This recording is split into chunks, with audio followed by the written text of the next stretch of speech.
จ๊ะเอ๋น้องสาวคนงามว่าซั่นอุ๊ยสบายดีน้องสาวมาไล่จอเดียวก่อนแล้วจักหน่อยไล่หลายจอแล้วขึ้นมาเล่นนำกันเด้อ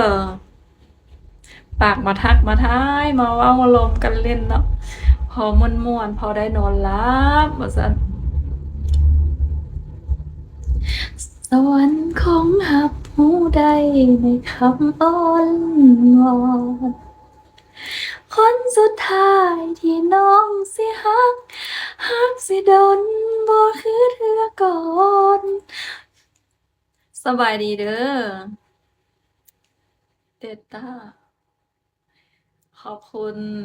ขอบคุณกันกดไลค์กดแชร์กดถูกใจเนาะให้เข้าทิปส่งกำลังใจให้เข้าทิปขอบคุณหลายๆเด้อสวัสดีครับเพชรสราดบอกอีหยังนะเพชรสราดบ่เหตุผลใดทั้งนั้นฟ้า สองเฮานี้พอกันแล้วพออยู่จากมื้อนี้ไปฮอดมื้อตายกลายเป็นทุลีจากเหตุการณ์พอกันเทื่อนี้เป็นนิรันดรยศผมอ๋อครับนิรันดร์สองเฮาสิรักกันสบายดีคนงามว่าซั้นสบายดีสบายดีครับกี่ภพกี่ชาติที่เฮาคาดคะว่าสิพอได้สบสายตาอยู่ต่อหน้านี้พอกันแล้วและบ่อยากให้จากกันไปบ่ว่าเหตุผลใดทั้งนั้นได้ฮักกันได้ฮักมันที่สองเฮานี้เอ้ยสาวจ๋านักร้องจักหน่อยเด้อจักหน่อยเปิดห้องเนาะเปิดห้องอยู่เปิดอยู่ห้องผู้ใดก็ได้แล้วเราเข้าไปม่วนนำกันเนาะจักหน่อยเนาะสระผมแล้วบ่ฮั่น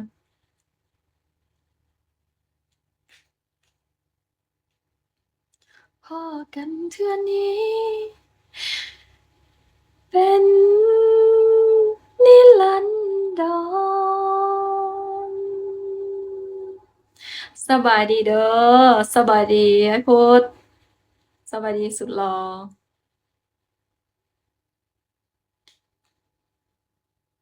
สบายดีพี่ต้นต้นบ่อีหยัง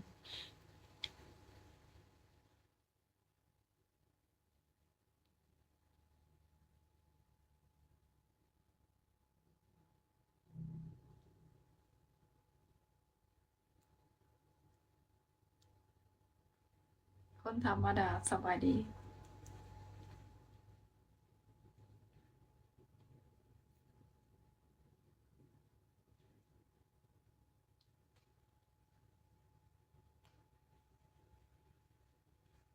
เออ เก็บอาการเปลี่ยนไปหลายอย่าง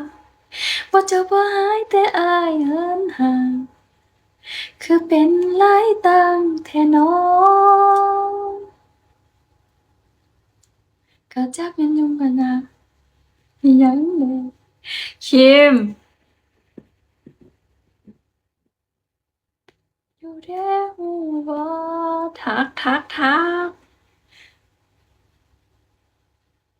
หมีสบายดีหมีโดยยังบ่ฮอด8 โมงบอกว่า8 โมงสิมา8 โมงมาเลยสิไลฟ์หลายจอ แน่ติถ้าอายสิหนีใกล้ทางอยากสิลอยแล้วก็หายนั่งเป็นผู้แพ้มาก่อนกำหนดเด้ว่าซั่นโอ๊ยดีใจเด้อเนาะ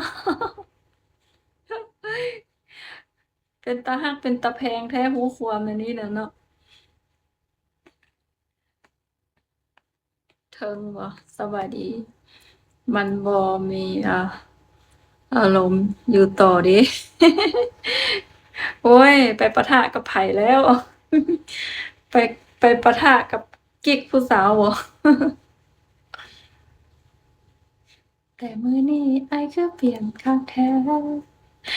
ช่วยบอกให้น้อง